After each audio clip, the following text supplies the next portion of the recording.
Bueno, bueno, pues titulamos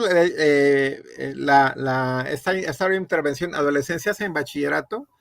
Eh, eh, Más que nada vamos a comentar un poquito de la experiencia que hemos tenido en la investigación en este campo, ¿no? Como les decía hace un momento, por si fuera de alguna utilidad. Más o menos como organizar la información fue como para abordar más o menos estos puntos. Primero hablarles un poquito de lo que hacemos en nuestro cuerpo académico, Adolescentes, Mundo y Vida de la Universidad de Guadalajara, del que yo soy parte. Luego comentarles un poquito de estas líneas de investigación que mencionaba Edwin, cuál ha sido nuestra experiencia en este trabajo. También comentarles algunos, pues recomendaciones, sobre todo sobre enfoques sobre adolescencias, sobre todo considerando alguna bibliografía contemporánea, por si les resultara de utilidad. También con relación específicamente a los adolescentes de bachillerato, pues se cruza la literatura de adolescencia con la literatura sobre enfoques en educación. Entonces ahí también comentarles algunos enfoques con los que nos hemos ido encontrando y finalmente algunas recomendaciones prácticas, por decirlo de algún modo, ¿no? Que parten como de nuestra experiencia, la práctica de nuestra investigación en este campo, también para dejarlo ahí a su discusión y comentario, ¿no? A su consideración. Bueno, entonces les platico así brevemente de nuestro cuerpo académico. Como les decías, le pusimos Adolescentes, Mundo y Vida. Originalmente estaba integrado por tres docentes, el doctor José María Nava Preciado, la doctora Ana Cecilia Valencia Aguirre y un servidor. Este cuerpo académico lo formamos en el año 2018 bueno, actualmente es un cuerpo académico consolidado. Mira, les platico un poquito nuestra experiencia. El doctor José María Nava y la doctora Ana Cecilia, ambos son doctores en educación y tienen una trayectoria muy amplia desarrollando investigación, sobre todo desde un enfoque cualitativo, desde enfoques cualitativos. Yo por mi parte, desde el trabajo de investigación que desarrollé en el doctorado en psicología, en el doctorado institucional. Yo soy egresado de ahí de Colima. El doctor Francisco Laca fue mi director de tesis, ¿verdad? Como ya comentaba Edwin, durante ese proceso lo conocí a él, ¿verdad? Entonces, yo he venido trabajando desde esa época, pues básicamente con un enfoque cuantitativo.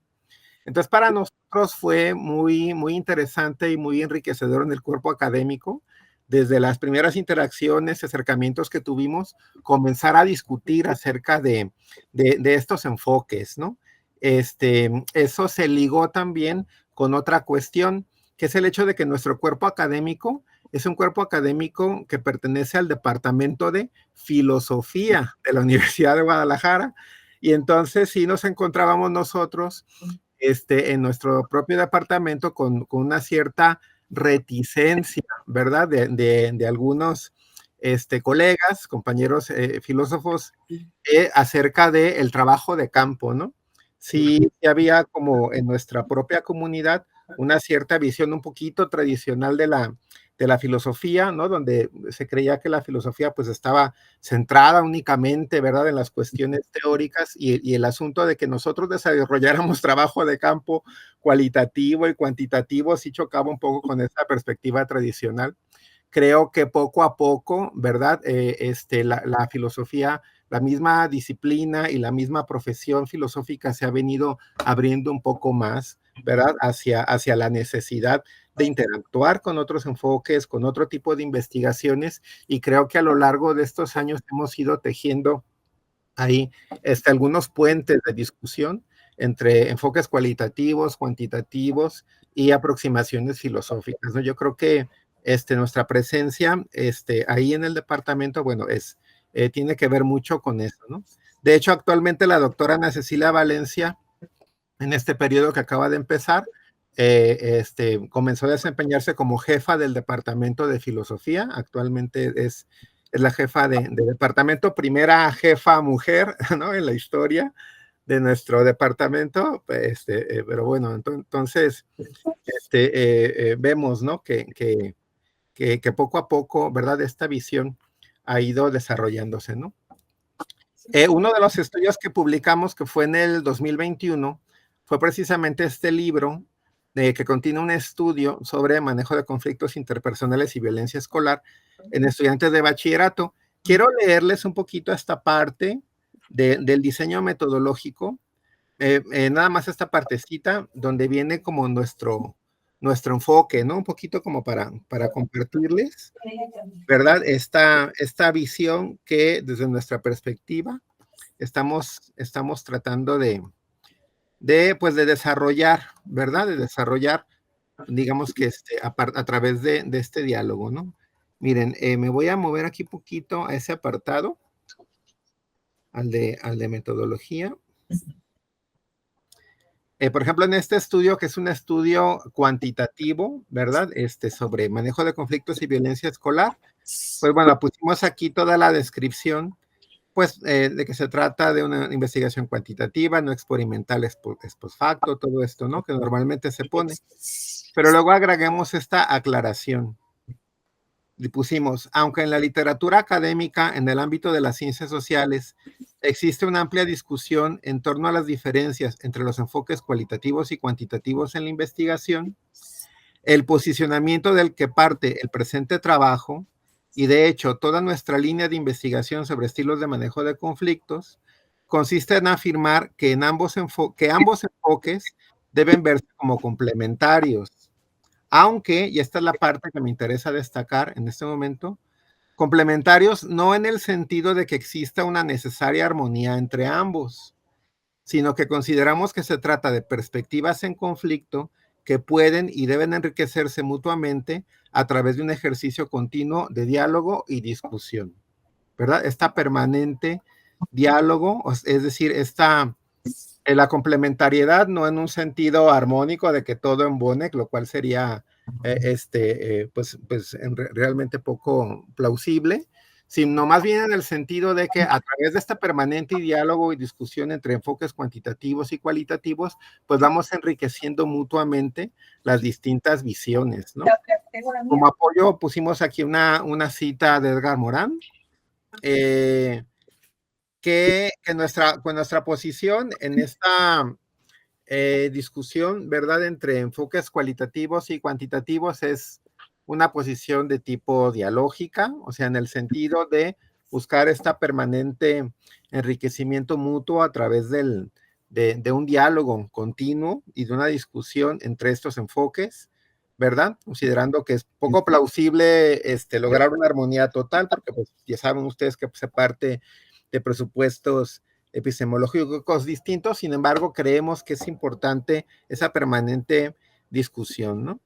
Les pongo aquí una cita de Morin que utilizamos en este estudio, ¿verdad? Para tratar de mostrar un poquito más la perspectiva de este enfoque, ¿no?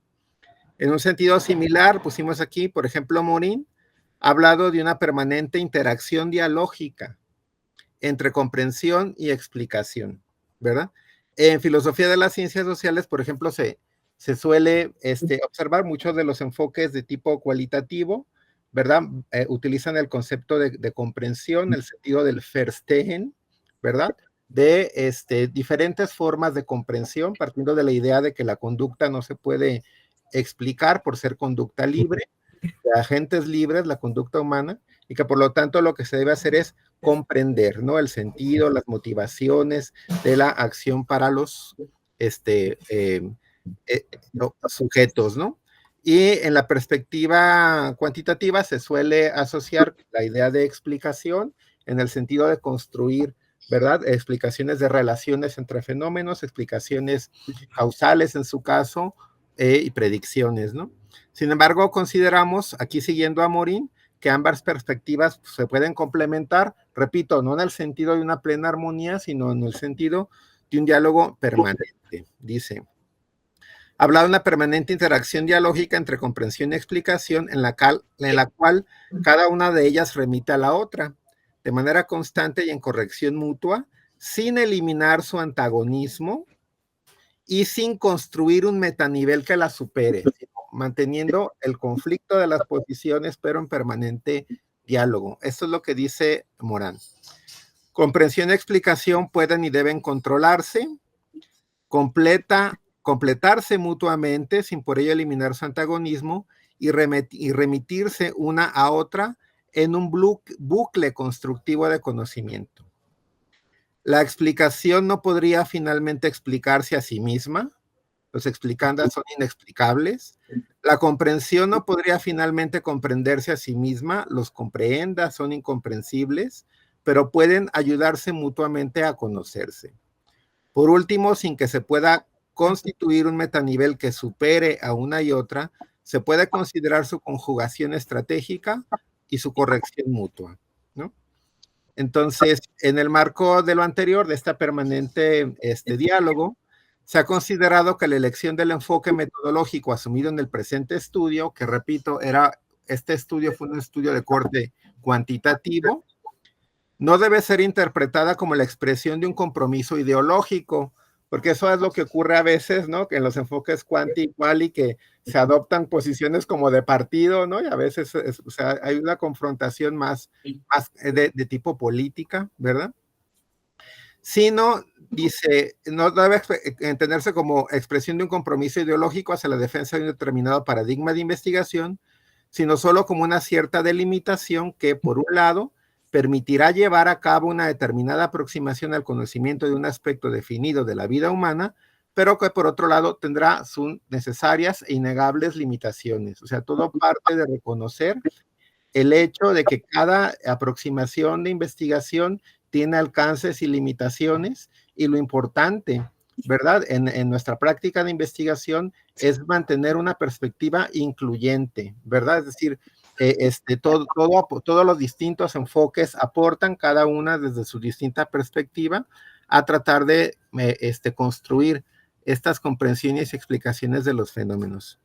Por tanto, no se excluye la posibilidad de verse enriquecido el presente enfoque con otros abordajes que pudieran ser llevados a cabo desde otras perspectivas en futuros trabajos. En todo caso, el ejercer una concienciación reflexiva de los alcances y limitaciones de cada abordaje metodológico constituye una dimensión de la labor investigadora que debe desempeñarse con seriedad y responsabilidad, y nos hemos apegado a ello a lo largo del presente trabajo. Bueno, entonces quise compartirles a ustedes, ¿no? Brevemente este posicionamiento, ¿verdad? Que hemos ido construyendo poco a poco en el cuerpo académico a través precisamente de nuestra experiencia, ¿no? Como investigadoras, investigadores que provenimos, que tenemos una base de formación distinta, ¿verdad? Pero que a lo largo de nuestra práctica hemos ido poco a poco construyendo este diálogo, ¿verdad? Bueno, bueno, esta es la cita de Morin. Una de las cosas que también nos hemos dado cuenta a lo largo de nuestra práctica de investigación es la necesidad de ir desarrollando una perspectiva de abordaje transdisciplinar que nos permita precisamente fortalecer este desarrollo dialógico, ¿no? Nos vamos encontrando que en los distintos campos de investigación sobre adolescencia, sobre conflictos, etcétera, existen obviamente diversidad de miradas disciplinares. Las adolescencias pues abordan desde el derecho, desde la psicología, desde la antropología, desde distintas perspectivas, ¿no? Cada una de estas distintas miradas pues parte de sus presupuestos ontológicos, epistemológicos, metodológicos, etcétera. Pero además dentro de cada disciplina existen discusiones relativas a su identidad, la propia psicología social, ¿verdad? Hay discusiones sobre cuál es la naturaleza de la psicología, cuál es la naturaleza de la psicología social, en el ámbito del derecho, obviamente también, ¿verdad? Distintas posturas acerca de qué es lo que le da identidad a esa disciplina, etcétera. Cada disciplina tiene, entonces eso representa pues distintos paradigmas teóricos, ¿verdad? Dentro de cada disciplina.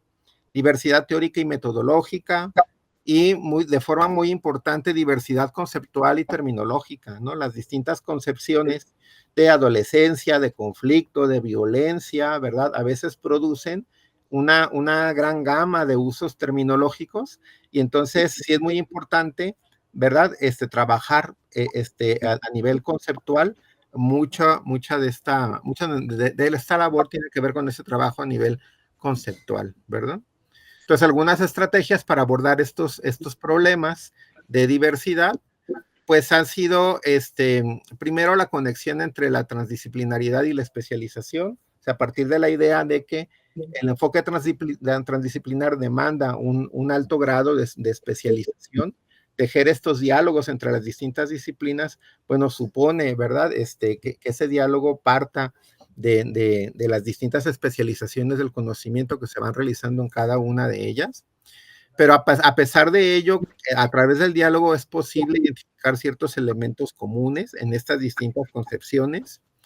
Este trabajo de elucidación conceptual que ya comentábamos, ¿no? Para esclarecer conceptos, ¿verdad? Clave como adolescencia, juventud, conflicto, violencia, etcétera, es fundamental para tejer este diálogo. Y bueno, y como ya les decía, este permanente diálogo entre perspectivas epistemológicas, teóricas y metodológicas, ¿no?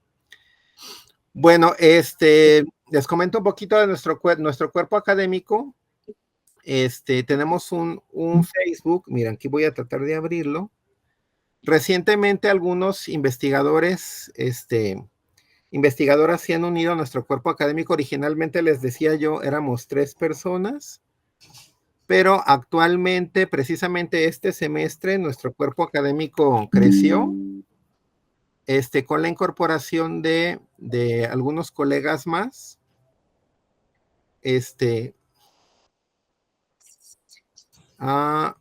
Y bueno, este es nuestro Facebook. Y aquí, por ejemplo, se puso una ficha, ¿no? Por ejemplo, la doctora es María Esmeralda Correa. Ella es coordinadora de la Cátedra UNESCO de la Juventud. Está, a ver, déjenme.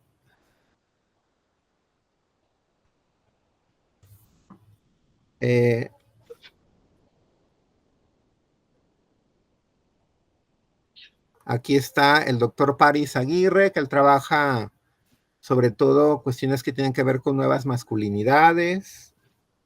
Bueno, la doctora Ana Valencia ya les comentaba yo, y así, ¿no? Bueno,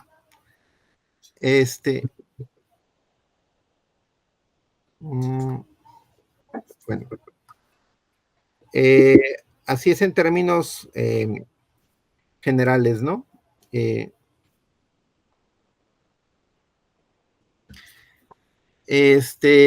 Bueno, nuestra línea de investigación, el cuerpo académico se llama así, Subjetividades, Interacciones de Adolescentes en Contextos Socioeducativos, que está definida así como de manera muy amplia para abarcar esta diversidad temática, ¿no? Les decía que el doctor Nava trabaja sobre todo enfoques cualitativos y una metodología, por ejemplo, que él ha desarrollado es trabajar con entrevistas grupales, haciendo una discusión grupal entre los adolescentes. En este libro, por ejemplo, les planteaba dilemas de ética práctica. Hacían grupos de 8 adolescentes, de 8 a 10, ¿no?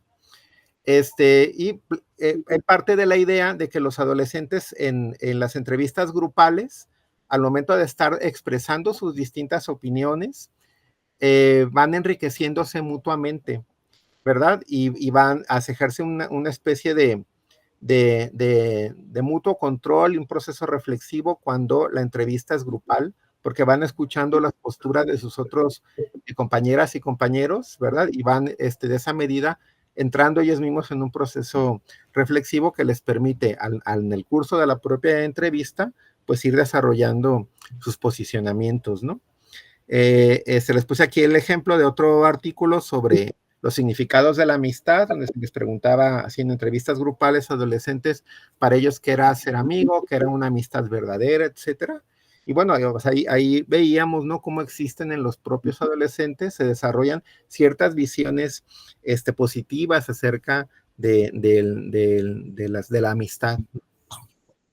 La doctora Ana Cecilia ha trabajado mucho con entrevistas semiestructuradas, entrevistas individuales, ¿verdad? Un tema, por ejemplo, que ya ha desarrollado es sobre el asunto de los reglamentos escolares, ¿verdad? Cómo son percibidos por los adolescentes en secundaria, ¿no? Sobre todo ha desarrollado varios estudios ahí.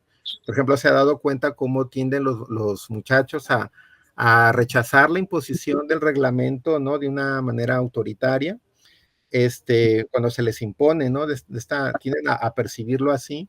Y hay otras experiencias donde el reglamento se socializa, se discute, se pone a su consideración y entonces se ven involucrados en un proceso participativo, ¿no? Donde discuten la utilidad, la legitimidad de las distintas normas y eso pues va asegurando, al ser un proceso participativo, que haya una mayor adhesión y responsabilidad en su cumplimiento, ¿no? Recientemente en este estudio, donde tomando el mismo eje de los reglamentos escolares, preguntaba sobre cuestiones que tenían que ver con las masculinidades a adolescentes de secundaria, y se observa ahí, por ejemplo, cómo ellos cuestionan algunas formas de imposición que tienen que ver con cuestiones de género, como por ejemplo que a los muchachos no los dejan traer el cabello largo o no los dejan, ¿verdad?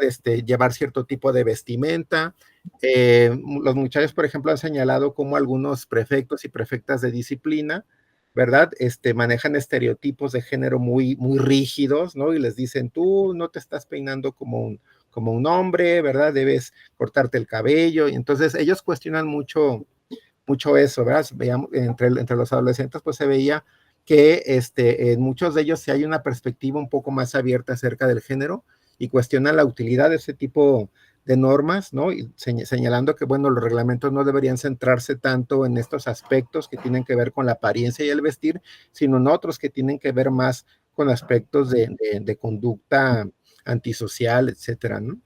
Entonces, pues bueno, en mi caso, ¿verdad? Como ya lo comentaba Edwin, he venido trabajando básicamente en 3 líneas de investigación: filosofía de los conflictos, manejo de conflictos interpersonales en adolescentes y jóvenes y violencia escolar. Para mí estas 3 líneas están así como muy interconectadas porque una a otra me va permitiendo, ¿verdad? Integrar diferentes hallazgos, pensar en diferentes formas de abordar los estudios, etcétera, ¿no? Les voy a comentar así brevemente mi experiencia en cada una de ellas, por si resultara de utilidad. Miren, en el caso de filosofía de los conflictos, ¿verdad? Yo parto de un cierto posicionamiento frente a una perspectiva, ¿verdad? Que están asociadas a lo que es la filosofía para la paz. No estoy en contra de esta perspectiva de la filosofía para la paz, sino que asumiéndola, yo más bien hablo de filosofía de los conflictos para dar un cierto matiz. Ahorita les voy a comentar por qué. En filosofía para la paz, por ejemplo, hay autores que son así como de referencia fundamental, como es el caso de Vincent Martínez Guzmán, que él es el fundador de la Cátedra UNESCO de Filosofía para la Paz en la Universidad Jaime I de Castellón de la Plana, en España, ¿verdad? En esta obra, Filosofía para hacer las paces, pues se recopilan algunos de los artículos más importantes que él fue desarrollando a lo largo de su trayectoria. Martínez Guzmán se apoya mucho en la filosofía de Jürgen Habermas, ¿verdad? Para tratar de pensar en cómo podríamos construir o reconstruir filosóficamente las competencias humanas para hacer las paces. Así define la filosofía para la paz. Por eso esta recopilación se llama Filosofía para hacer las paces, ¿no? Y él plantea, junto con colegas de esa misma línea de investigación, lo que llaman un giro epistemológico en los estudios de paz, ¿no? Ese es como un concepto clave de toda esa vertiente. Aquí les puse una cita de Irene Cummings, que es otra de las autoras vinculadas a este enfoque de filosofía para la paz de la Cátedra UNESCO, ¿no? De Castellón de la Plana. Vean, lo que dice Cummings, dice: la paz parece un fenómeno escaso, no porque no existan sociedades pacíficas, sino porque raramente la paz y la no violencia han sido objeto de estudio en la antropología y otras disciplinas, incluyendo el propio campo de estudios para la paz. La deficiencia pues se encuentra en la investigación, no en la naturaleza humana. O sea, de lo que parten este giro epistemológico de la filosofía para la paz es de constatar el hecho de que la investigación ha estado muy cargada a analizar, describir, documentar los fenómenos de la violencia y de la agresión en sus distintas formas, desde la agresión interpersonal hasta la guerra, ¿no? Entre naciones. Entonces, existe una cierta predominancia, ¿verdad? En los estudios, un cierto sesgo violentológico, lo llaman, de la investigación hacia documentar la violencia. Incluso en el mismo campo de estudios para la paz durante décadas, lo que se estudiaba pues era propiamente la guerra, ¿no? Las confrontaciones violentas. Entonces, van llamando la atención sobre la necesidad de enfocar nuestra mirada hacia el estudio de los fenómenos de la paz, es decir, cómo se construyen las interacciones amigables, cómo se construyen la convivencia armónica, cómo los seres humanos negociamos en muchas ocasiones los conflictos que tenemos en nuestra vida cotidiana para construir salidas pacíficas e incluso amigables a los mismos. De hecho, se han observado cómo las interacciones pacíficas en realidad conforman la mayor parte de nuestras interacciones cotidianas, ¿no? En nuestro día a día convivimos pacíficamente con nuestros vecinos, con nuestros familiares, con nuestros colegas de trabajo, con las personas que nos encontramos en la calle, ¿verdad? Entonces los fenómenos de violencia en realidad son interrupciones de ese flujo de convivir pacífico que ordinariamente acompaña a la vida humana, ¿no? Entonces, lo que se propone desde la filosofía para la paz es poner el lente en estos fenómenos, en estas competencias que los seres humanos hemos desarrollado para hacer las paces, para practicar la convivencia pacífica y tratar de entender, ¿no? ¿Verdad? No solo cómo se produce la violencia, sino cómo generamos los comportamientos pacíficos, ¿no? ¿Cuáles son las condiciones que nos permiten dialogar, entendernos, comprendernos, interactuar de manera pacífica, etcétera, ¿no? De hecho, Martínez Guzmán, pues lo que va a plantear es que la violencia no puede entenderse no, como una interrupción de la propia convivencia pacífica. Dice, estoy defendiendo que sabemos de las violencias y las guerras porque tenemos unos saberes de fondo. Fíjense, los seres humanos ya tenemos unos saberes de fondo de lo que significa entendernos, saber ejercer nuestros poderes o capacidades, saber hacer las paces. O sea, los seres humanos a lo largo de nuestra historia hemos desarrollado capacidades para interactuar pacíficamente. Y de hecho, comprendemos la violencia como una interrupción de esa convivencia pacífica, la experimentamos como una ruptura, ¿verdad? Del flujo de nuestras interacciones pacíficas, como una interrupción. Entonces, no se puede, no llegamos a una comprensión de la violencia, sino precisamente porque a partir del referente que tenemos, que es la paz. Es decir, si no tuviéramos una comprensión de la paz, no podríamos comprender los fenómenos de violencia, ¿verdad? Entonces, particularmente a mí me parece muy interesante este planteamiento, porque, bueno, en nuestra experiencia sí nos hemos dado cuenta cómo algunas veces los problemas de sensibilización hacia la violencia tiene que ver precisamente con las experiencias de vida de las personas cuando han vivido, por ejemplo, se ha vivido en entornos como muy violentos. Entonces, a veces las personas tienden a normalizar la violencia porque pueden no tener un referente claro de lo que significa vivir en paz y alegría, ¿no?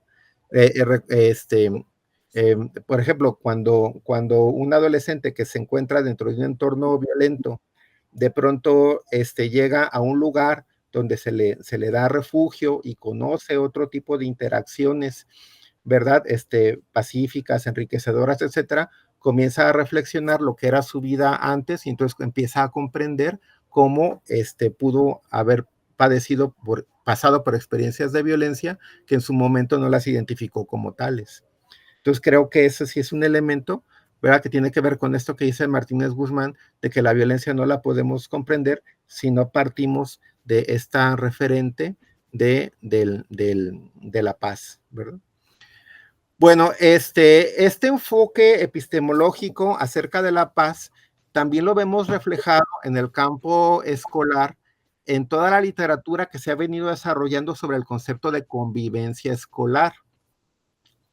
El concepto de convivencia escolar se ha venido desarrollando particularmente en Latinoamérica, adoptando este enfoque positivo, ¿verdad? En un artículo que es muy conocido en este campo, que es este artículo de Fierro Evans y Carvajal Padilla, vean cómo definen a la convivencia escolar. Dice, convivencia tiene una connotación positiva, considerando sus referentes aspiracionales como el informe de Lors. O sea, hace parte de esta idea de los 4 pilares de la educación para el siglo XXI de la UNESCO, donde, bueno, uno de estos 4 pilares es el aprender a vivir juntos. Entonces, el concepto de convivencia se desarrolla a partir de aquí. Entonces, la idea es potenciar en las interacciones escolares estos elementos de convivencia pacífica, ¿no? Entonces, el enfoque, más que centrarse en combatir los fenómenos de violencia, ¿verdad? Aborda no solo eso, sino potenciar los aspectos de la convivencia pacífica, ¿no? Por eso creo que el enfoque de convivencia escolar es muy congruente con el enfoque de la filosofía para la paz, ¿no? En otro estudio de revisión de Andrades Moya también dice algo muy similar. Dice, es importante enfatizar que la convivencia escolar no es una subsección de la violencia escolar. Simplemente se podría señalar como una iniciativa para promover en niños, niñas y adolescentes y jóvenes el sano convivir. Pero la convivencia escolar está centrada en esta promoción de los aspectos positivos de la convivencia, ¿no? Una característica común de los trabajos sobre convivencia escolar es la necesidad de abordar las relaciones entre los distintos actores a partir de las metas educativas y de los procesos de enseñanza para no restringirse a la violencia escolar. Entonces, otra vez, ¿no? La idea de la convivencia es ir más allá de la violencia para potenciar cómo podemos fortalecer los aspectos de la convivencia pacífica y en ese sentido lograr las metas educativas, ¿no? La convivencia escolar, en este otro estudio, dice, se entiende como la construcción de relaciones entre personas que se da en la comunidad educativa dentro de lo que se considera como el contexto y el marco de derechos y deberes en el cual se encuentra, ¿verdad? Pues bueno, entonces, solamente les quería destacar este aspecto positivo del concepto de convivencia, ¿verdad? Que va muy en el sentido de este giro epistemológico que también en los estudios de paz se han venido proponiendo, ¿no? En el caso de la literatura sobre conflictos, pues vamos viendo cómo a lo largo de las décadas del siglo XX, sobre todo, han ido ganando fuerza una serie de ideas, de las cuales destaco básicamente estas 3, ¿no? Sobre las cuales en la literatura especializada e incluso en la de divulgación, poco a poco van ganando terreno estas ideas. Número 1, que los conflictos son inherentes a la convivencia humana. Ojo, los conflictos, no la violencia, porque luego viene este punto número 3, que dice que es necesario distinguir conceptualmente al conflicto y a la violencia. Una cosa es el conflicto y otra cosa es la violencia. El conflicto no siempre involucra violencia. Los conflictos en sí mismos no son buenos ni malos, sino que sus efectos dependen de distintos elementos moduladores. El que una situación de conflicto pueda derivar en situaciones de violencia o pueda servir para enriquecer la convivencia pacífica, pues va a depender de una serie de factores moduladores, ¿no? Uno de los cuales pues tiene que ver con el desarrollo de habilidades psicosociales y de entornos, ¿no? Que las favorezcan. Les pongo, por ejemplo, esta referencia al libro de Sonia Paris, que también pertenece a grupo de investigadores de Castellón de la Plana, que en esta obra, Filosofía de los Conflictos, distingue, ¿no?, entre la concepción negativa y la concepción positiva de los conflictos. En pocas palabras, la concepción negativa es entender es la concepción tradicional de que los conflictos implican violencia frente a la concepción positiva donde se observa que muchos conflictos no involucran violencia, sino que sirven para precisamente potenciar la convivencia, ¿no? Yendo un poco más en la tradición de la propia psicología, bueno, pues está la noción de conflicto constructivo que ya en los años 20 del siglo pasado comenzó a trabajar una filósofa pragmatista que es Mary Parker Follett en Estados Unidos. Y, bueno, y de ahí hay toda una tradición, ¿no? Desarrollo de estas visiones sobre el conflicto. Algunos aspectos constructivos para el individuo es, bueno, cuando los conflictos se abordan de manera pacífica, pues permiten el desarrollo de un aprendizaje por experiencia en el cual los sujetos pues, van ganando poco a poco autoconfianza y desarrollando actitudes positivas. Obviamente cuando uno se involucra, ¿verdad?, en un conflicto y intenta abordarlo de forma positiva, tratando de escuchar, de esforzarse por argumentar, de esforzarse por comprender a la otra persona, está uno forzándose a desarrollar capacidades cognitivas y afectivas precisamente necesarias para abordar constructivamente esa situación. Promueve el aprendizaje de la tolerancia a las diferencias de opinión, algo que es muy importante en la convivencia entre los adolescentes. Bueno, y el desarrollo de la autonomía, que en el caso de los adolescentes es muy importante porque, bueno, recordemos que ellos están en un proceso, ¿verdad?, de paulatino desarrollo de su autonomía a nivel cognitivo, a nivel conductual, a nivel moral, etcétera, ¿no? Bueno, en el caso de las relaciones, pues bueno, se ha observado que los conflictos, cuando se abordan de manera pacífica, pues contribuyen a una comprensión más profunda entre las partes, a fortalecer la confianza entre ellas. Y en el caso bueno, de todas las personas, pero particularmente de los adolescentes, ¿no? Esta permanente renegociación de roles y reglas en las relaciones, sean las relaciones de noviazgo, ¿no? Donde están ahí los distintos adolescentes, miembros de la pareja tratando de negociar los roles, las responsabilidades entre ellos o con la familia, ¿verdad? Negociando los permisos, por ejemplo, para salir de casa, para llegar a cierta hora, para ir a tal o cual lugar, etcétera, ¿no? Con los profesores y profesoras, ¿verdad? Etcétera, ¿no? Entonces, estos aspectos son importantes en el desarrollo de estas interacciones, ¿no? Bueno, yo he venido planteando este modelo de 3 círculos para hacer esta distinción entre conceptos de convivencia, que lo tomo en este sentido de todo este desarrollo de la literatura. Por otro lado, la violencia y por otro lado, el conflicto. Entonces, distingo situaciones de convivencia, ¿verdad? Sin conflicto, de situaciones de convivencia con conflicto. Situaciones de convivencia con conflictos, por ejemplo, cuando los chicos, ¿verdad? Los adolescentes, las adolescentes interactúan entre sí, ¿verdad? Y tal vez tienen ciertos desacuerdos, pero pues los abordan de manera amigable, ¿verdad? Y las situaciones de convivencia sin conflictos, bueno, pues tienen estas experiencias de convivir de manera completamente armónica, ¿no? Como por ejemplo en alguna reunión, un diálogo, ¿verdad? Que una conversación que tal vez tengan sin fricciones, que también son experiencias que en ocasiones ocurren, ¿verdad? Y distinguir estas experiencias de convivencia con conflicto y sin conflicto respecto de las experiencias de violencia, aquellas que ocurren dentro de los conflictos y aquellas que son formas de agresión abierta, ¿no? Como en los casos de bullying y ciberbullying, donde habitualmente tenemos a un agresor que agrede a una víctima sin que haya un conflicto previo entre ellos, ¿no? Bueno, eh, partiendo de este tipo de distinciones, pues bueno, la idea es abordar diferentes problemas filosóficos que están relacionados con esta, el estudio de estos distintos fenómenos para, bueno, tratar de construir un diálogo entre distintas disciplinas que nos permita poco a poco ir generando una visión, ¿verdad? Transdisciplinar de estos fenómenos. Nosotros creemos, por ejemplo, que los distintos enfoques metodológicos y los distintos paradigmas de investigación en este diálogo con la filosofía, pues nos permitirán poco a poco ir abordando, ¿no?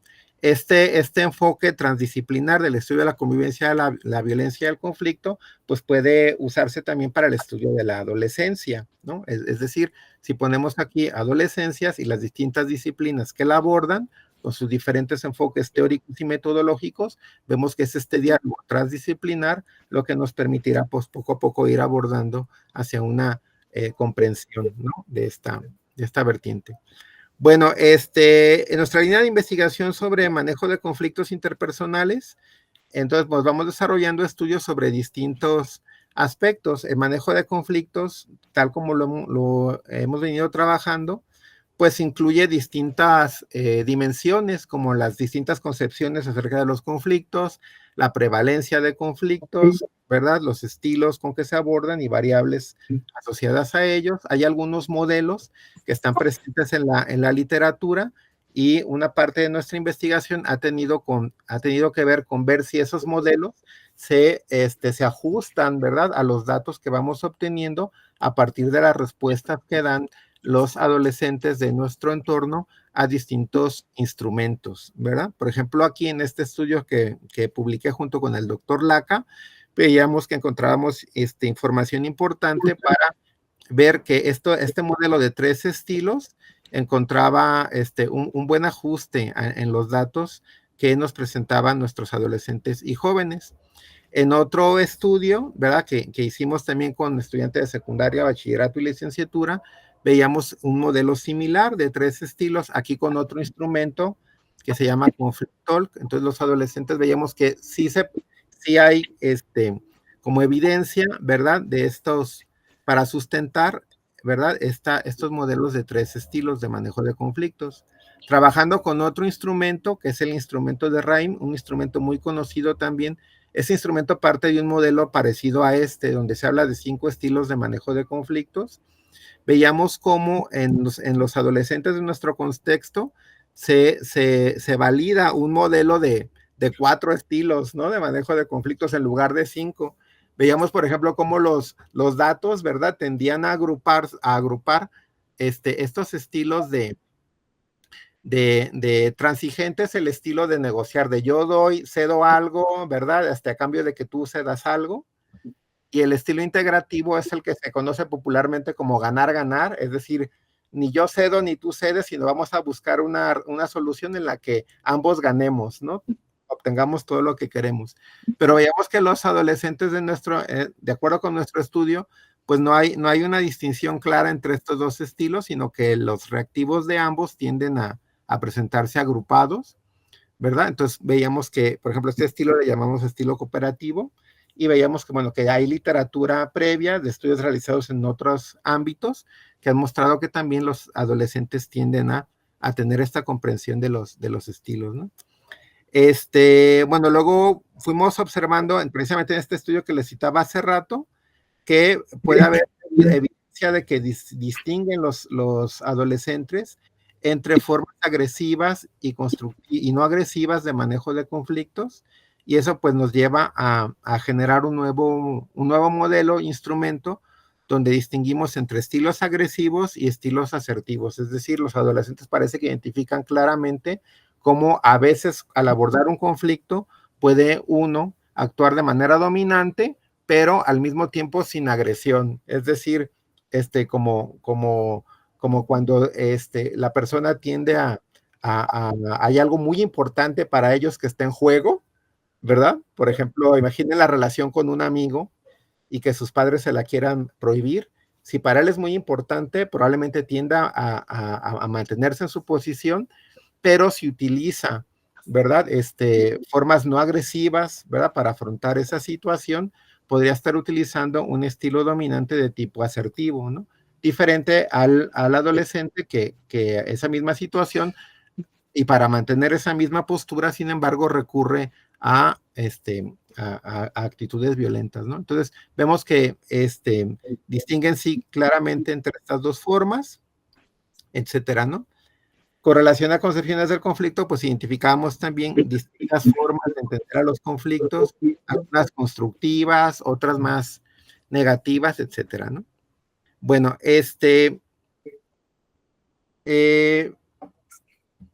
Si me paso aquí del tiempo, me dicen, ¿no? Voy a tratar de irme así como lo más rápido que pueda para compartirle la información y luego en la parte de diálogo ya regresar sobre algún punto que les haya parecido que merece comentarse más a fondo, ¿no? Pero bueno, entonces, sobre la línea de investigación de violencia, quise compartirles aquí brevemente esta experiencia que tuvimos en el estudio de estrategias de afrontamiento del ciberbullying, porque creemos que es un ejemplo, ¿verdad?, de esta forma en que se compenetran la teoría y los datos, ¿no? Les comento brevemente en la revisión bibliográfica que habíamos hecho sobre estudios acerca del ciberbullying, veíamos que la mayor parte de los estudios se centraba en prevalencias, ¿no? En identificar cuántas conductas de ciberbullying había en los contextos escolares y de qué tipo, ¿no? Pero nosotros quisimos centrarnos en la cuestión de cómo los adolescentes reaccionan frente a una situación en que se ven involucrados de pronto, ya sea como víctimas o como observadores, ¿no? Entonces nosotros, a partir de nuestra revisión bibliográfica, partíamos de un modelo que distinguía 4 tipos de estrategias. Estrategias de búsqueda de ayuda, es decir, el adolescente de pronto, al estar navegando por las redes sociales, de pronto alguien lo empieza a atacar, o de pronto observa que están atacando a otro conocido, a otra persona conocida, y entonces, ¿qué hace? Busca ayuda, ¿no? O actúa de forma pasiva, es decir, trata de no pensar en lo que está ocurriendo, de minimizarlo, decir no está ocurriendo nada. Estrategias activas positivas es tratar de denunciar, ¿verdad? Tomar pruebas, bloquear al acosador. O estrategias activas negativas, que es básicamente responder a las agresiones, ¿no? De forma agresiva también. Bueno, partiendo de este modelo de 4 estilos de afrontamiento, hicimos un cuestionario, pero luego cuando ya lo aplicamos a una muestra de estudiantes de bachillerato, de preparatorias metropolitanas y regionales, vimos a través de la técnica del análisis factorial que se dividían en 7 estrategias diferentes. Entonces, eso fue muy interesante porque nos muestra cómo, ¿verdad? En esta interacción entre la teoría y los datos, a través de las técnicas de análisis, hay este proceso mutuo de retroalimentación, de manera tal que, pues, finalmente el resultado al que llegamos tiene que ver con reconocer cuál es la perspectiva de los propios adolescentes, ¿no? Es decir, de darles voz, ¿verdad? A través de sus respuestas. Entonces, por ejemplo, ellos diferencian 7 tipos de estrategias: las de tipo agresivos, las de denunciar al agresor, las de tratar de hacer como que no ocurre nada y desviar la preocupación, buscar apoyo en alguien conocido, reunir pruebas, por ejemplo, tomando capturas de pantalla, evitar responder a las agresiones y desconectarse. Algunos adolescentes, ¿no? Que marcaban de que dejan de usar las redes sociales, ¿no? En los estudios que hacíamos por relacionar estas estrategias, veíamos un patrón común de que se agrupaban estas 4 estrategias: denunciar, buscar apoyo, reunir pruebas y evitar al agresor, ¿no? Que parecieran ser como la perspectiva positiva, constructiva. Es decir, te ves involucrado en una situación de bullying o de ciberbullying, perdón, ya sea como víctima o observador. Entonces, ¿qué haría? Sería reunir pruebas, buscar apoyo en alguien de confianza, evitar responder a las agresiones y denunciar, ¿verdad? En cambio, estas otras estrategias, ¿verdad? No correlacionaban con las anteriores: responder de forma agresiva, ignorar o desviar la preocupación, que es hacer como que no pasa nada, lo que, bueno, termina, ¿verdad? Podría terminar en elevando sus niveles de ansiedad y preocupación o traduciéndose en estrés. Y la desconexión, que recordemos que como en las adolescencias contemporáneas viven como en este dispositivo, ¿no? De paso entre el mundo virtual y el mundo presencial, entonces las interacciones en las redes sociales son muy importantes para ellos, de tal manera que el desconectarse completamente de las redes sociales, pues sí es percibido como una medida extrema, ¿no? Que que vulnera pues sus derechos, ¿verdad? Entonces, bueno, las conclusiones de este estudio es que, bueno, estos resultados apoyan la interpretación de que el instrumento posee una estructura de 7 factores y no de 4, como habíamos pensado originalmente. Y este estudio pues ilustra la importancia de contrastar los modelos teóricos con los datos empíricos en este diálogo permanente, ¿no? Bueno, ya así les comparto rápidamente algunos enfoques sobre adolescencia a partir de la experiencia de lo que nosotros nos hemos ido encontrando, ¿verdad? Poco a poco. Primero, así en general, podríamos pensar en 3 grandes enfoques. Un enfoque tradicional, ¿no? Que enfoca a la adolescencia básicamente como un periodo particularmente caracterizado por inestabilidad emocional y social, ¿verdad? Esta perspectiva negativa pues está asociada a ciertos mitos, ¿verdad? Sobre la adolescencia. Por ejemplo, que hay una peculiar inestabilidad emocional en los adolescentes, de que se trata de una inestabilidad propia de este periodo que los superarán cuando vayan llegando a la adultez, que los conflictos con los padres pues son inevitables, y que, bueno, existe un abismo o brecha generacional, ¿no? Que impide que pueda haber una convivencia constructiva entre las generaciones. Bueno, sin embargo, las investigaciones sobre adolescencia que se han venido acumulando a lo largo de décadas y algunos estudios que nosotros mismos hemos realizado, pues van mostrando poco a poco otra perspectiva, ¿no? Por ejemplo, que los adolescentes tienden a percibir un grado de conflictividad baja en las relaciones con sus padres. A mí me llegó a ocurrir, por ejemplo, cuando aplicábamos algunos instrumentos sobre temas de conflicto, ¿no? Con los padres. Al término de la aplicación, muchos adolescentes se acercaban y nos quedábamos conversando un poco, ¿no? Haciendo una especie como de retroalimentación. Y algunos de los comentarios que me llegaron a hacer algunos jóvenes es que decían, al contestar el cuestionario me di cuenta de que me peleo menos con mi mamá de lo que yo creía, ¿no? Es decir, al estar contestando veían, ¿no? Decían, yo creía que me peleaba mucho con mi mamá, pero al responder veo que no tanto, ¿no? Este, Muchos adolescentes llegan a la adolescencia manteniendo buen clima en sus relaciones familiares, piensan de manera similar en muchos aspectos a sus padres, muchos mantienen como valores muy cercanos a los de sus padres, se sienten la mayoría de ellos satisfechos en las relaciones que tienen con sus padres, y los padres, a pesar de lo que se crea, ¿verdad? En muchas ocasiones continúan siendo una de sus principales fuentes de apego y ayuda emocional.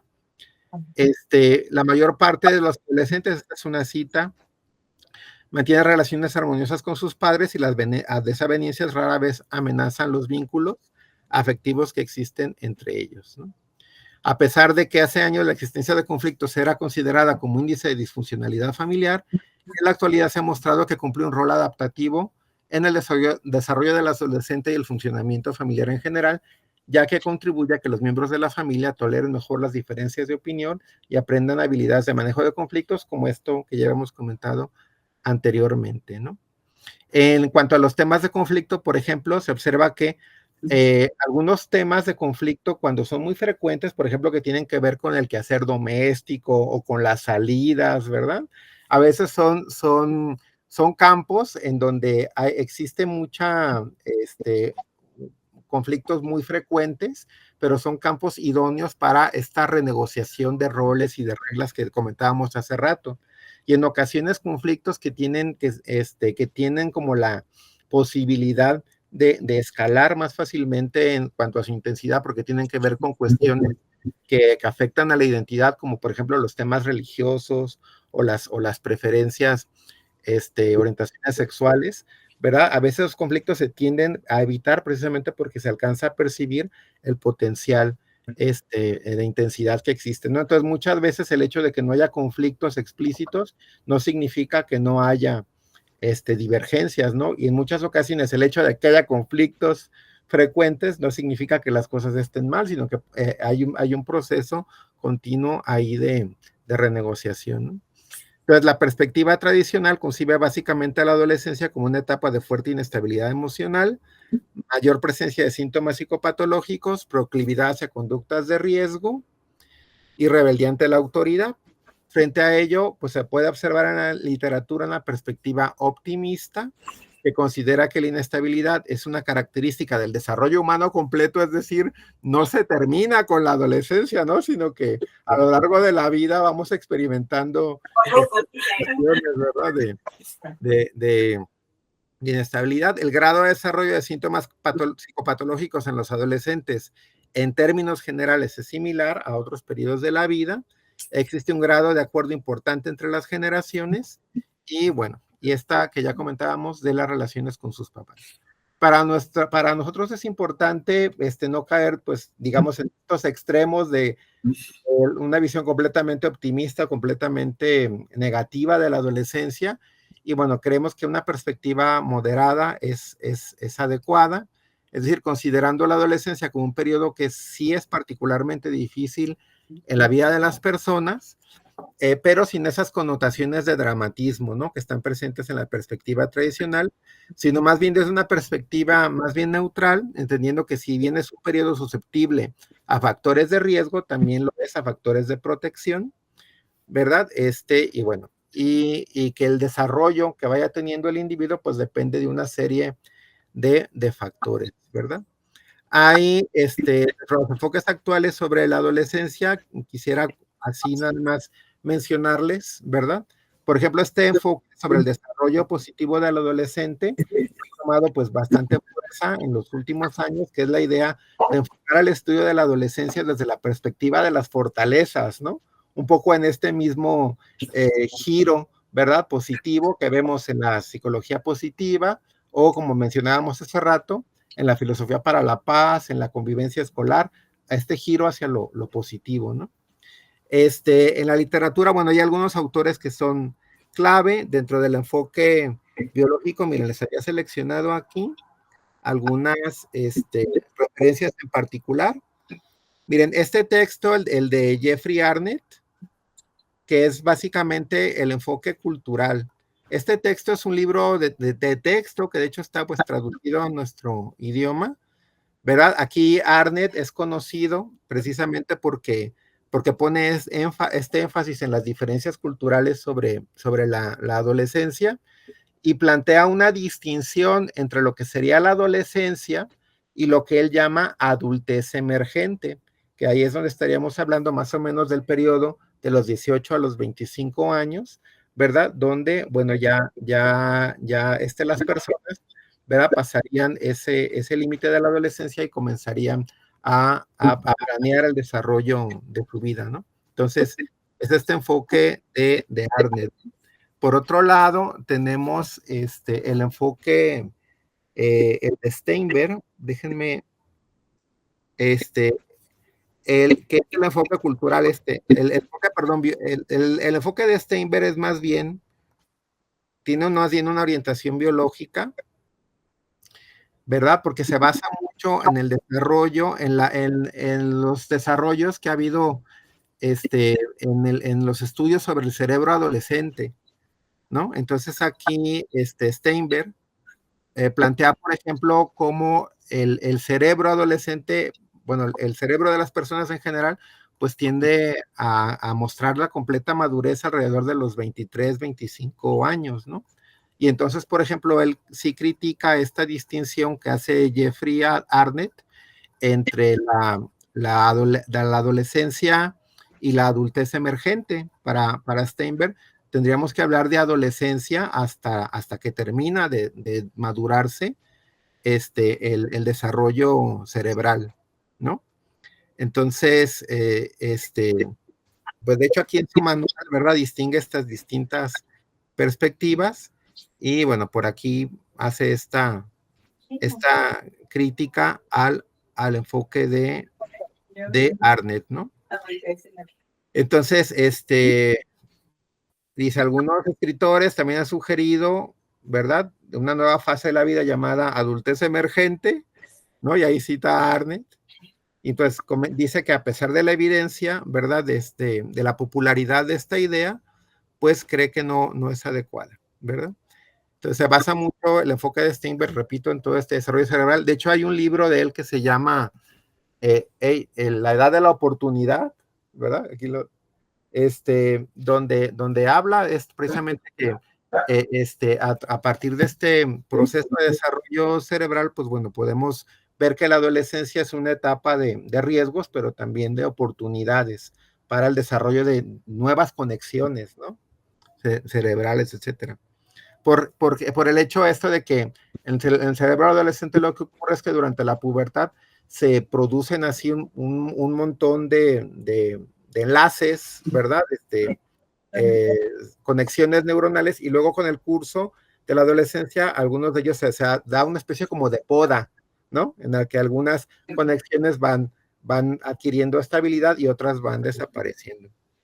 Bueno, hay otros enfoques. Tenemos, por ejemplo, los enfoques de tipo cognitivo. Están, por ejemplo, los trabajos de Judith Smetana. Aquí tengo su texto de Judith Smetana, donde habla sobre, bueno, se centra en las distintas percepciones que van teniendo los adolescentes de las relaciones sociales y cómo su concepción del mundo social pues va cambiando a lo largo del desarrollo adolescente.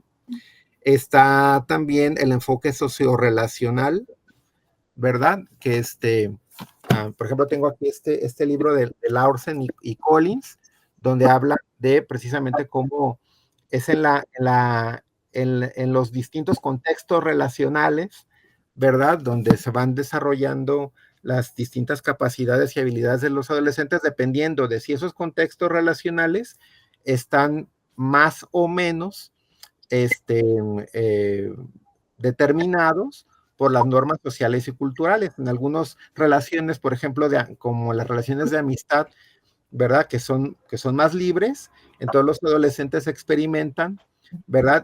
Cierto tipo de comportamientos porque pues les interesa, por ejemplo, mantener el contacto con sus amigos, y a otras relaciones que están como ya estructuradas socialmente, como son las relaciones familiares, que uno no las elige, sino simplemente te tocan hacer una determinada familia, o cuando eres asignado a un determinado salón de clases, ¿no? Pues entonces ahí aparece cierta constricción social a cierto tipo de relación. Entonces, ese tipo de situaciones, ¿no? Bueno, estos son algunos de los enfoques que podemos observar actualmente en la literatura. Desde el punto de vista de la teoría del derecho, que creo que es un punto importante y por eso lo puse aquí, a partir de la Declaración de los Derechos del Niño, ¿verdad? De 1989, en todo el ámbito de la teoría jurídica se ha venido hablando de un cambio de paradigma en la concepción que tenemos de los niños, niñas y adolescentes. Se ha pasado de un paradigma en donde se les veía como objeto de tutela y protección, ¿verdad? Se les veía como individuos que necesitaban forzosamente ser sujetos de una autoridad para poder hacerse cargo de conducir su desarrollo, pero se ha pasado a una concepción de sujetos de derecho, donde se observa que ya la persona es un sujeto autónomo, ¿no? Desde el momento en que nace, ¿verdad? Porque todos tenemos desde el momento de nacer el goce de nuestros derechos. Sin embargo, la autonomía para ejercer esos derechos pues se va desarrollando poco a poco, lo que se conoce como el principio de autonomía progresiva. Entonces ahí el enfoque sobre la patria potestad pues va cambiando en uno y otro enfoque.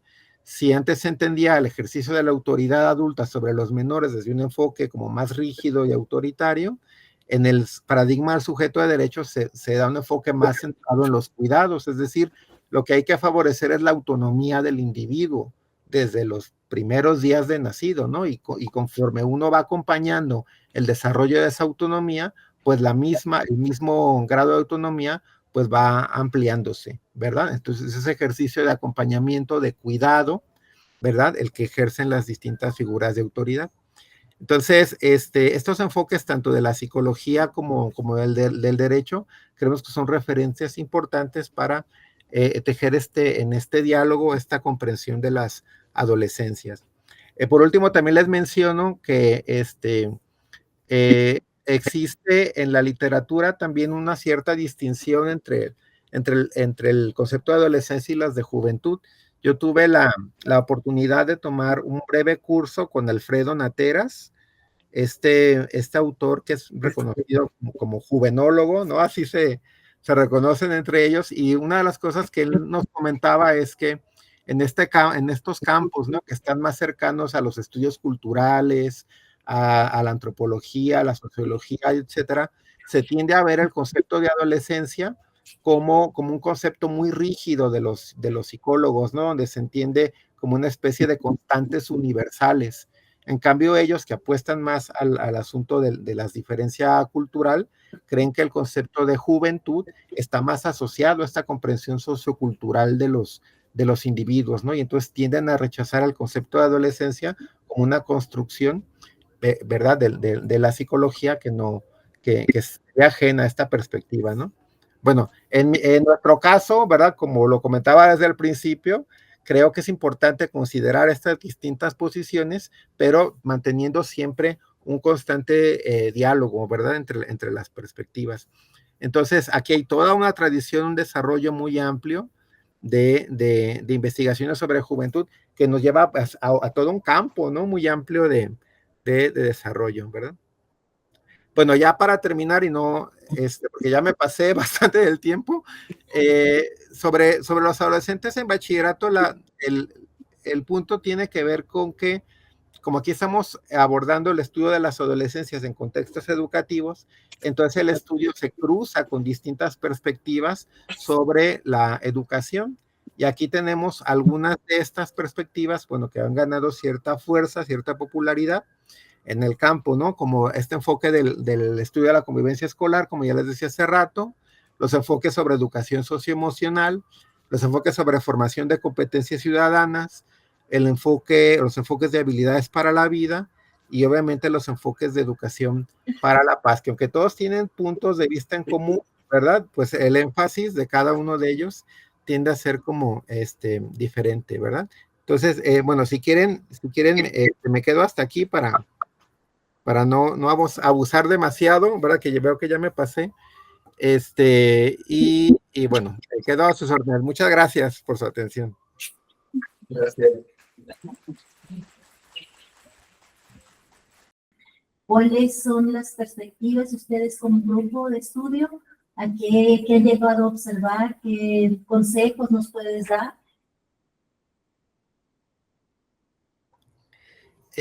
Sí, muchas gracias.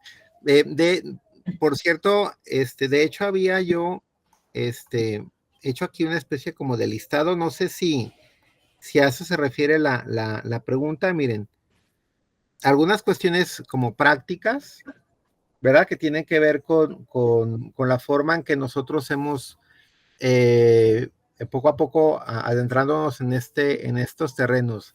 Miren, por ejemplo, una de las cosas que observamos y que durante un buen tiempo, ¿verdad? Estuvimos viendo cómo manejar es todas las cuestiones relativas a la dimensión de género, ¿no? Por ejemplo, tradicionalmente, pues en nuestros cuestionarios, pues preguntábamos hombre o mujer, ¿verdad? Y, y, y veíamos, sin embargo, que pues era necesario ampliar hacia otras, nuestra perspectiva hacia otras diversidades. Sin embargo, no sabíamos muy bien cómo hacerlo, ¿verdad? Muy bien cómo hacerlo. Entonces, nos encontramos a través de la interacción con colegas de estudios de género, que la forma en que ellos lo trabajan es partiendo de, mira, les voy a mostrar aquí. Por ejemplo, participamos hace poco en analizando datos de de una encuesta que se aplicó por parte del estudio de género a una muestra representativa de todo el estudiantado de la universidad, de bachillerato y licenciatura. Y, veíamos ahí, por ejemplo, para el manejo de las cuestiones de género, se parte de lo que llaman un principio de autoidentificación, que tiene que ver precisamente con la propia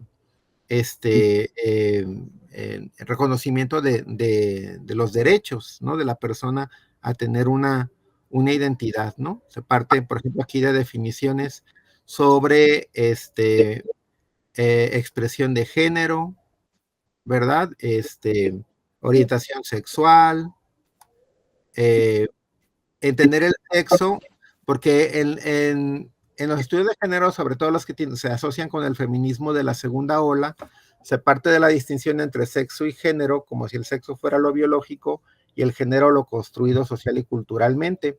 Pero hay un énfasis aquí en señalar que el sexo también parte, hay que entenderlo como una construcción cultural y no puramente como un fenómeno biológico, sino que también esa asignación que se hace de los individuos a los distintos géneros por parte de una construcción social. Entonces, en base a este tipo de consideraciones, miren, mencionan aquí, por ejemplo, los principios de Yagagurta, ¿verdad? Que en donde se parte como la autoidentificación como principio rector.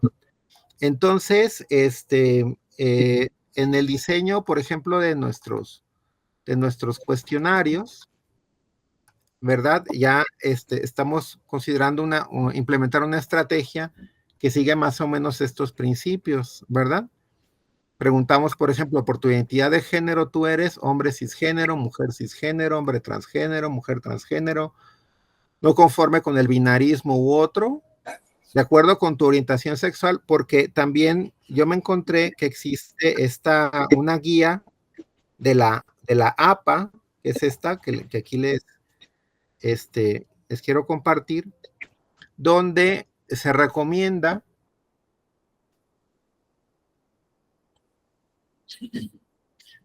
¿verdad? Trabajar estas dos variables por separado para luego analizar su interacción, porque existe mucha confusión en los estudios cuando se producen las confusiones entre lo que sería la orientación sexual y,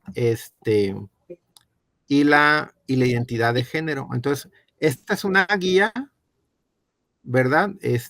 De la Asociación Psicológica Americana sobre cómo abordar estas cuestiones de género, ¿no? Entonces, yo les quiero compartir, por ejemplo, que para nosotros, tanto esta experiencia que tuvimos con las colegas y los colegas de estudios de género, como esta otra guía, pues nos han permitido, bueno, más o menos visualizar, por ejemplo, cómo ir manejando esa variable, ¿no? Hay otras cuestiones, por ejemplo, que tienen que ver con ya el trabajo que hacemos con los adolescentes dentro del aula y la interacción que mantenemos con ellos, que tiene que ver, por ejemplo, con esto que les puse aquí como encuadre y estilos de autoridad, ¿no? Hay toda una literatura sobre distintos estilos docentes, por ejemplo, ¿verdad? Que es muy similar a la literatura sobre estilos parentales, donde, como ustedes saben, bueno, está el estilo autoritario, está el estilo complaciente, ¿verdad? Está el estilo democrático.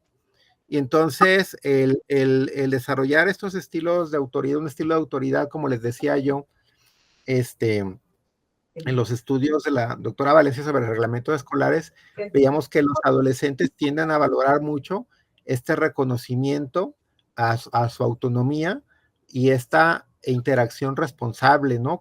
A que se les llama a tener con los individuos. Entonces, cuando uno entra, por ejemplo, al aula, simplemente para aplicar un cuestionario, sí es muy importante que ellos se sientan escuchados, que no se sientan forzados, que sientan que uno va a pedirle su colaboración respetándole su autonomía. O sea, manejar todo este encuadre es fundamental para obtener su buena colaboración, incluso para un hecho que parecería tan sencillo a primera vista como que es que contesten el cuestionario, ¿no? Entonces, sí es muy importante para nosotros este asunto que, bueno, en el caso, por ejemplo, de cuando vamos a aplicar cuestionarios, pues hemos definido aquí como una práctica, ¿no? Por ejemplo, de entrar al grupo, presentarnos, mostrarles estas indicaciones a ellos, leerlas junto con ellos, preguntarles para ellos qué entienden por confidencialidad, qué entienden por anonimato, y establecer esta especie. Yo he durado hasta media hora, ¿verdad? Dentro del grupo, con los adolescentes platicando esto, hasta ya asegurarnos, entonces ya, bueno, listo, bueno, pues vamos a empezar, entonces ya repartimos el cuestionario para que respondan, ¿no? Entonces, ese es un trabajo muy, muy importante que creemos que sí parte de un respeto a su economía, a su autonomía, perdón, de un reconocimiento de ellos como sujetos libres, autónomos, ¿verdad? Que es muy importante manejar, ¿no? Entonces, por ejemplo, si en una escuela encontramos el apoyo de orientación educativa, yo previamente me pongo de acuerdo con el orientador educativo, decirle, por ejemplo, los que van terminando de contestar al cuestionario a dónde pueden ir, y ya me dicen, no, pues que vayan a la cafetería o se vayan a la cancha, entonces conforme van terminando les damos la indicación de que pueden ir saliendo. Como les comentaba, algunos se van quedando al final y aprovechamos para hacer esta retroalimentación, preguntarles cómo se sintieron con los cuestionarios, ¿verdad? Hacemos una especie como de sondeo. Entonces, todo parte, repito, de ese respeto y de ese reconocimiento.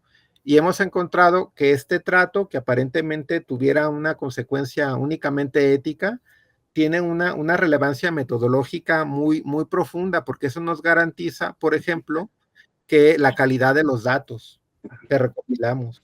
A mí sí me llegó a pasar en las primeras veces que aplicaba encuestas, que yo así con las prisas llegaba y les pasaba los cuestionarios, pero luego ya al momento, ¿no? de hacer la captura de datos, pues a veces terminaba desechando muchos, porque cuando se sienten como forzados, obligados, incluso amenazados en ocasiones con sanciones de la autoridad, pues a veces sus respuestas, ya en el análisis, ya se ve que no tenemos, se afecta la calidad de los datos.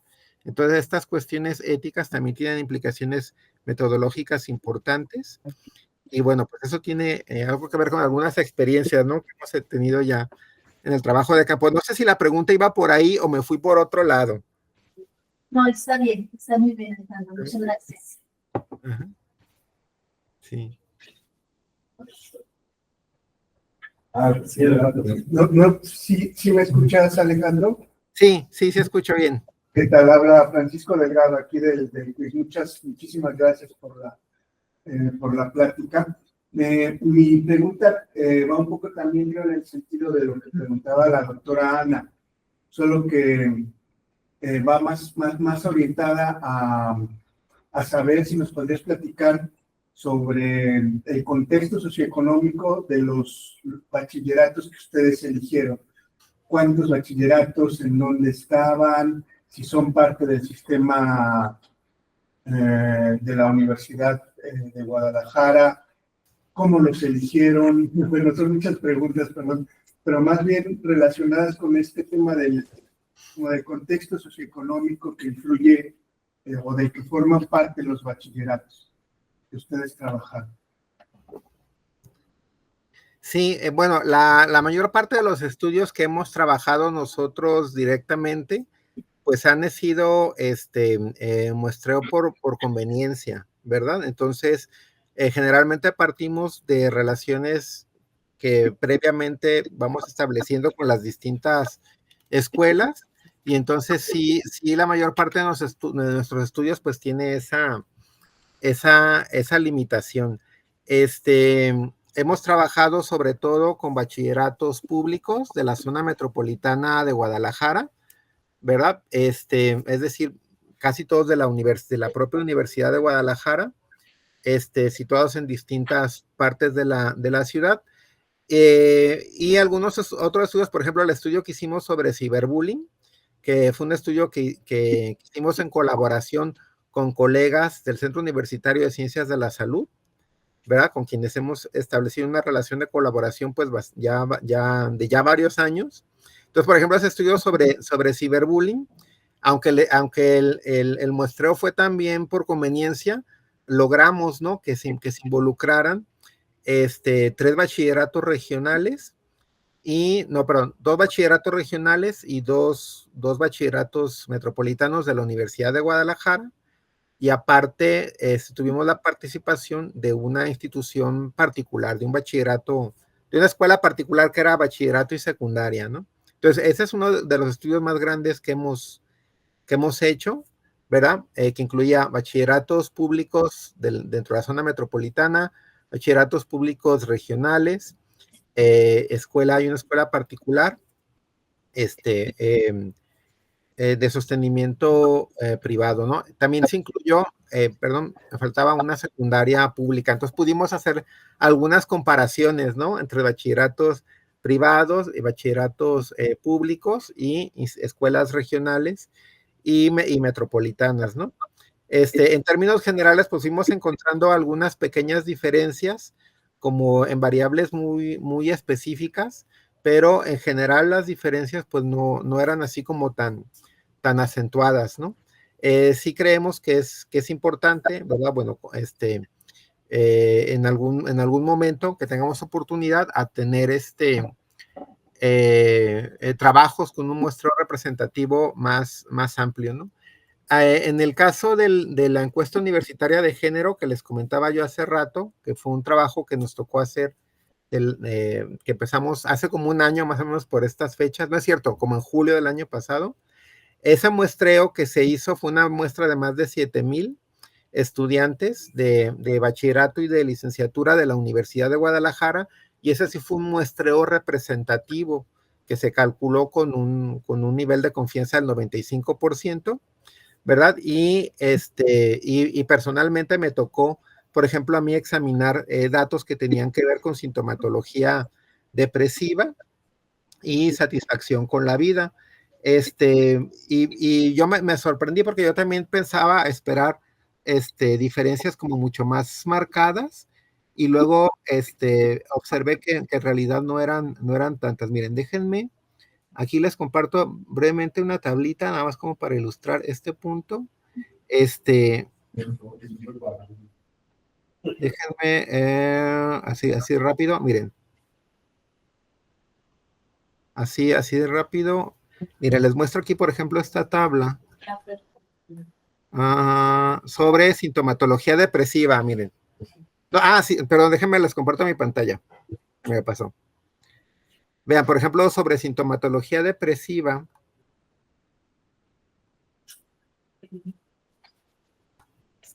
Miren, por ejemplo, esta. Ajá.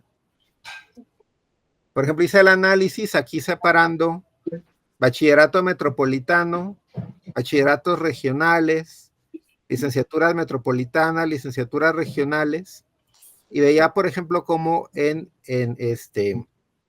y aquí diferenciando por identidad de género. Bueno, yo crucé las dos variables identidad de género y orientación sexual para formar 3 grupos. Estudiantado, que son hombres, que se reconocen como hombres cisgénero y también heterosexuales, ¿no? Que sería esta columna azul. Mujeres cisgénero heterosexuales, que sería la columna anaranjada. Y estudiantado de la diversidad sexogenérica, que ya sea por identidad sexual o por orientación, ¿verdad? Que fueran alguna orientación sexual no heteronormada o alguna identidad de género diferente a la cisgénero. Entonces, pues bueno, veíamos, por ejemplo, aquí se observan constantes, como los adolescentes de bachillerato de las diversidades tienden a presentar mayor sintomatología depresiva que los otros, y lo mismo entre los jóvenes de licenciatura, y el mismo patrón se presenta en el caso de las mujeres y de los hombres, ¿no? Por ejemplo, aquí, cisgénero, heterosexuales. Veamos que hay un patrón muy similar en bachillerato y en licenciatura, y la única diferencia que resultó estadísticamente significativa fue esta columna de aquí, donde los hombres cisgénero heterosexuales de las licenciaturas regionales presentaron un porcentaje de prevalencia de sintomatología depresiva ligeramente menor que los otros, ¿no? Entonces, por ejemplo, ahí ¿verdad? Este hallazgo, por ejemplo, apunta a tratar de examinar, en particular en los adolescentes, en los jóvenes de las licenciaturas regionales, ¿verdad? ¿Por qué se da este fenómeno? Pero, pues, en general, nos vamos sorprendiendo de que los patrones tienden a ser bastante similares, ¿no? Y yo creo que tal vez las diferencias tengan que ver ya con cuestiones como más específicas, ¿no? De determinadas variables, ¿no? Tal vez los jóvenes que están en un proceso de escolarización, ¿verdad? Tiendan a mantener, pues, como patrones similares en determinadas variables, ¿verdad? Y otra cosa que sí nos falta explorar es las adolescencias y las juventudes no escolarizadas, ¿verdad? Donde quizás, ¿verdad? Podrían presentarse también otros patrones distintos, ¿no? Entonces, así en términos generales es la impresión que más o menos nos vamos llevando, ¿no? O sea, predominan más los aspectos comunes que las diferencias, ¿verdad? Ajá, por lo general. Muchas gracias. Sí. Hola, muy buenas tardes. Ajá. Muchísimas felicidades, doctor Alejandro César, por su generosa exposición de esta charla, en el que abre muchas reflexiones al equipo de investigación. Me preguntaba, usted ha hablado mucho de la comunidad escolar, familia, adolescencia.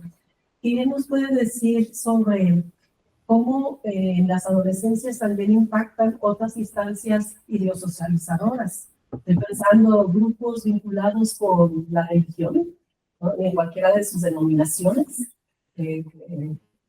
Puede haber también las redes sociales, los medios de comunicación, el clima ambiente de su comunidad. Por ejemplo, Colima tenemos desde hace rato estadísticas que indican que somos el primer lugar nacional en violencias, y estas también están vinculadas no solamente a lo que ocurre dentro de los hogares, como nos señala el INEGI, sino también aquellas vinculadas al narcotráfico o a la toma por estos grupos criminales de adolescentes para que cometan delitos, ya que la ley en nuestro país es pro persona y ha ablandado, por decir entre comillas, bastante toda la parte de ejecución de la ley, ¿no? Entonces, ver en adolescentes en formación un poder importante para delinquir, porque ellos con 500,000 pesos, 2,000 pesos hacen mil cosas. No sé si en sus lecturas o estudios haya podido ver también este papel del Estado en relación con la integración o identidad adolescente, dado que el poder del Estado, nación, puede generar vías directas hacia una realización humana digna, pero también cuando el Estado de Derecho vulnera las condiciones sociales y económicas, puede constituir una franja en que se debilitan las trayectorias de vida. Gracias. Sí, muchas gracias por la pregunta, porque sí abre un ámbito de reflexión que creemos que es muy importante, ¿no? Que es la identificación de los factores, ¿no? Ya de tipo estructural y cultural, ¿verdad? Que condicionan las interacciones adolescentes. Una cosa que hemos observado, por ejemplo, sobre el asunto del bullying y el ciberbullying, es que se ha observado como tendencias muy recurrentes en el caso de las prevalencias.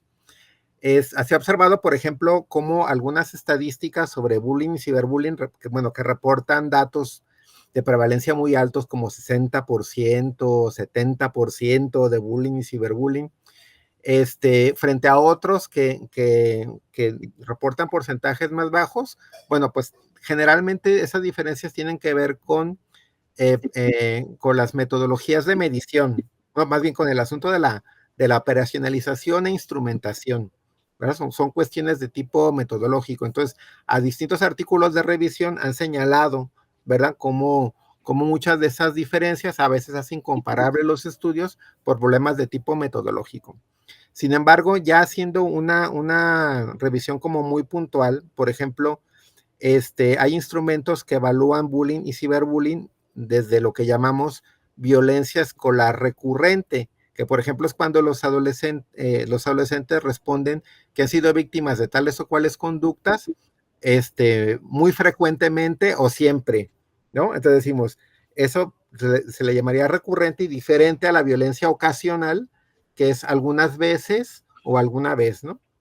Bueno, entonces los estudios que reportan bullying y ciberbullying partiendo del indicador de violencia recurrente generalmente tienden a mostrar prevalencias de ciberbullying entre el 20 y el 25% y de bullying de alrededor del 30%, entre 30 y 35% por ahí.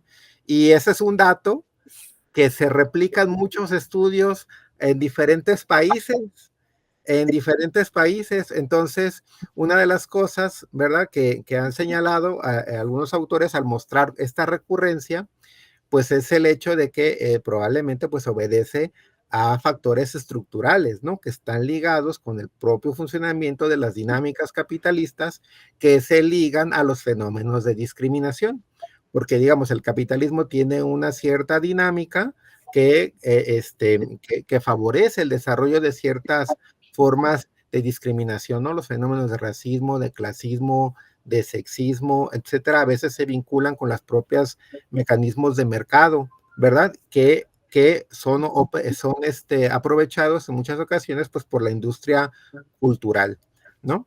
Por ejemplo, un estudio, fíjense, que desarrolló hace poco uno de nuestros estudiantes de la licenciatura en filosofía, tenía que ver con un modelo de masculinidad, ¿no?, que se desarrollaba en una de las colonias marginales de aquí de Guadalajara, Jalisco, ¿verdad? Y un contexto muy, muy marcado por la violencia ligada al narcotráfico, ¿verdad? Y se observaba cómo estos jóvenes pues hacían alarde, ¿verdad?, de ciertos actos de violencia, ¿verdad? Como si eso les permitiera obtener reconocimiento, ¿verdad?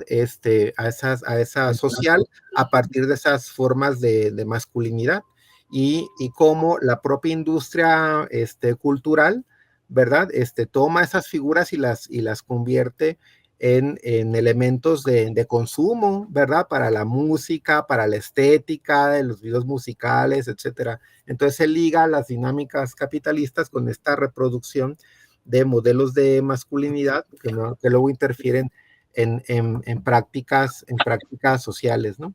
Entonces, si esa comprensión de esos modelos es importante, ¿verdad? Entender, yo señalaba, por ejemplo, me encontré este libro de Sayak Valencia que se llama Capitalismo Gore, ¿verdad? Que, bueno, ella explica cómo estas prácticas de violencia extrema, ¿verdad?, que están ligadas al narcotráfico, pues tienen que ver precisamente con estas dinámicas, ¿no?, del capitalismo. Entonces, Gracias.